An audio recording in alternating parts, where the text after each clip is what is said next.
Hello friends, today we are going to discuss about antenatal assessment. So before starting the procedure, I would like to tell you what is antenatal assessment. Antenatal assessment is a procedure in which we thoroughly examine the patient, that is the pregnant lady, to check the well-being of the mother as well as the fetus. The purpose of antenatal assessment are to assess the fetal size and growth, detect deviation from the normal, locate fetal parts to indicate position and presentation, auscultate the fetal heart, detect high-risk pregnancy and provide special attention, reduce feto-maternal morbidity and mortality.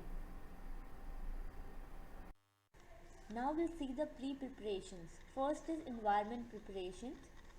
First, maintain proper privacy, maintain adequate ventilation, maintain adequate lighting and keep the surrounding clean.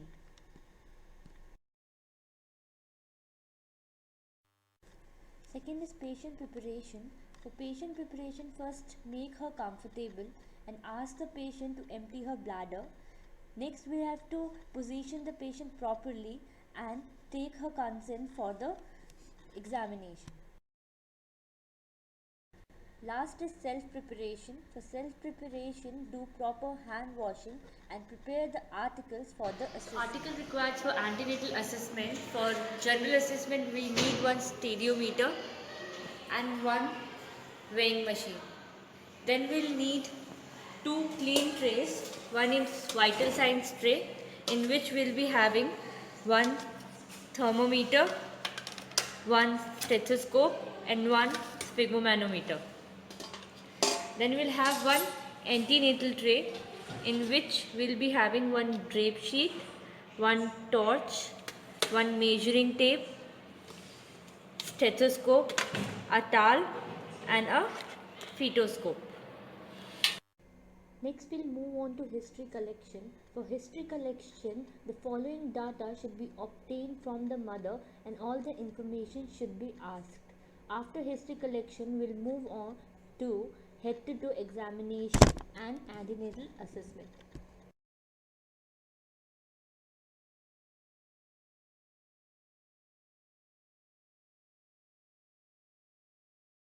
Head-to-toe examination. So first we'll see the hair. For hairs, we'll check whether the patient is having any pediculosis or dandruff, the texture of the hair and the distribution of the hair. Now we'll move on to the eye examination. In eye examination, we'll check for two things. First is jaundice and second is anemia. For jaundice, we'll see the bulbar conjunctiva of the patient, both the eyes, and check for any yellowish discoloration. Also with the bulbar conjunctiva, we'll see for the sclera color. For anemia, we'll check the palpable conjunctiva of the patient of both the eyes and ask the patient to look upsides.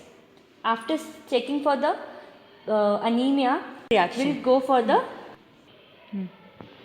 for pupil reaction. We need a torch. We'll take a torch and for both the eyes, we'll from sidewards onwards check the reaction of the pupil. Now it's time for nose examination. For nose examination, first we'll check for the proper patency of the nose, whether any blockage is there or not. We'll ask the patient if patient is feeling any running nose or cold if she is having. Then we'll go for the mouth examination. In mouth examination, it's important to check for inflammation of the mucous membrane as well as tongue and stomatitis. Then we'll go for the face examination. For face, the basic cheese what we have to see is the chloasma gravidum. We have to check whether the patient is having chloasma gravidum or not. Now come ear examination. For ear examination, ask the patient to turn her head to one side and pull the ear and check for any discharges or wax present or not. Also check for any tenderness or pain if patient is having. After the ear examination, we'll go with the neck examination. Now neck examination. For neck examination, basically we are checking for thyroid gland. In thyroid gland examination, we'll ask the patient first to uplift the chin and ask her to swallow. And then we'll examine the thyroid gland for any enlargement or not. As well as we'll also check for any lymph node enlargement in the neck area. Now it's time for breast examination. For breast examination, make sure the patient will feeling comfortable, will expose only the breast area of the patient and have the inspection of breast. First, for inspection, we'll check the symmetry and the size. As in antenatal period, the size of the breast will be increasing. So we'll check for size and symmetry, as well as we'll check for secondary areola which will be present, and we'll check for the nipple condition. We'll also check for the montegumental tubercle presence around the nipple area. Then palpation, will check for the evidence of colostrum. We have to press the nipple and check whether the colostrum is present or not. Breast. For palpation, first we'll palpate any masses if present or not in the breast area. We'll check for both the breasts. Then we'll check if any sign of engorgement is present or not, any sign of inflammation is there or not around the nipple. Now we'll come to the abdominal examination. Before going to the abdominal examination, first cover the breast area to maintain the privacy, and now expose only the abdominal area. For abdominal examination, make sure that patient is in dorsal position and do maintain the privacy.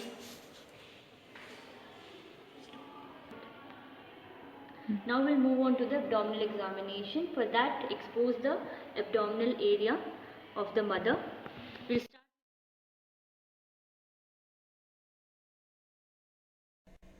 First we'll see the inspection. For inspection we see the next we'll see linea nigra, which will be a black colored thickened line starting from symphysis pubis to the xiphi sternum.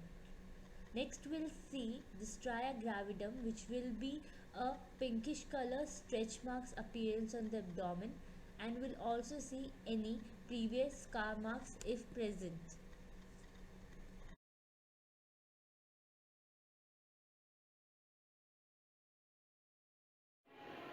Now the next step is palpation of the abdomen. Before doing the palpation, we'll measure the fundal height. For that, we'll need one measuring tape.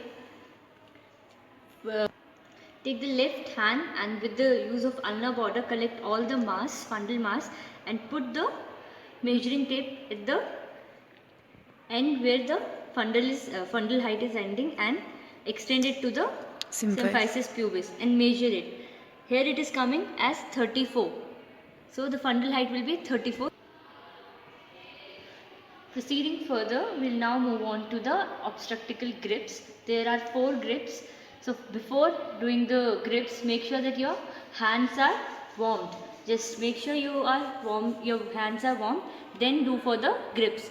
The very first grip is fundal grip. For that, we should face towards the patient face.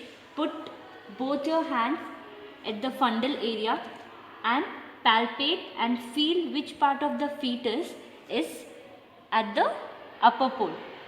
If it is large, irregular and soft mass, it is suggestive of breech. But if it is small, globular and hard mass, it is suggestive of doing the fundal grip. We'll move on to the lateral grip or umbilical grip. Maintain the same position in which we were and move your hands downwards at the side of umbilicus. Then we'll push from one side gently and feel what part of baby is present at this side. Then do the same, push from other side and feel which part of the fetus is present at this side. If it is a convexity with no gap in between, it will be suggestive of back, and if there is knob-like structure with a bit of empty space in between, it is suggestive of limbs. Now we'll move on to the third maneuver, that is Paulic grip or pelvic toe. For that, continue to face the woman's head. Make sure the woman has her knees bent. Grasp the portion of the lower abdomen immediately above the symphysis pubis between the thumb and middle finger of one of your hands and check for the ballotment of the head of the baby. Now we'll move on to the fourth maneuver, that is pelvic. For that, we'll change our position and face towards the patient's feet. Then take your both hands and put it at the lower abdomen. With the help of the fingers, press the lower abdomen. If your hands are converging, that will suggestive that the lower presenting part is not engaged. But if your hands are diverging, then it is suggestive that the presenting part is engaged. After completing the palpation, we'll move on to the auscultation. Auscultation can be done either by a fetoscope or it can be done either by a stethoscope. So, The heart sound will be best heard in vertex presentation below the umbilicus and in breech presentation around the umbilicus. we'll first see with the help of a fetoscope. In this case, the heart sound will be more prominent at the level of below the umbilicus at the right side. Why? Because the back of the baby is at the right side and baby is in cephalic presentation. So we'll put the fetoscope at the site where the fetal heart sound is more prominent and put your ears here and remove the hand and listen the heart sound for at least 1 minute. The same procedure can be done with the use of a stethoscope as well.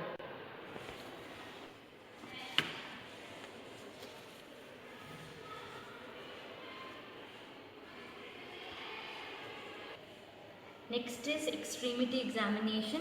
For that, expose the legs of the patient and check for the edema, which is mainly we are going to check for the pregnant lady. For checking the edema, we place our two fingers at the anterior tibial or around the malleus bone and press it for at least minimum of 5 seconds or maximally to 10 to 15 seconds. After that, check for any pittingness is there or not. If it is present, then the edema is present. The evidence of edema should be checked in both the legs. We have to check for the other leg as well. If the edema is present in only one leg, then it is pathological and there is certain cause for the edema. But if edema is present in both the legs, it is physiological and it can be subsided by taking proper rest. At the end of the antenatal examination, give antenatal advice to the mother regarding diet, hygiene, bowel, clothing and shoes, care of breast, travel, immunization, drugs, smoking and alcohol, and antenatal visits.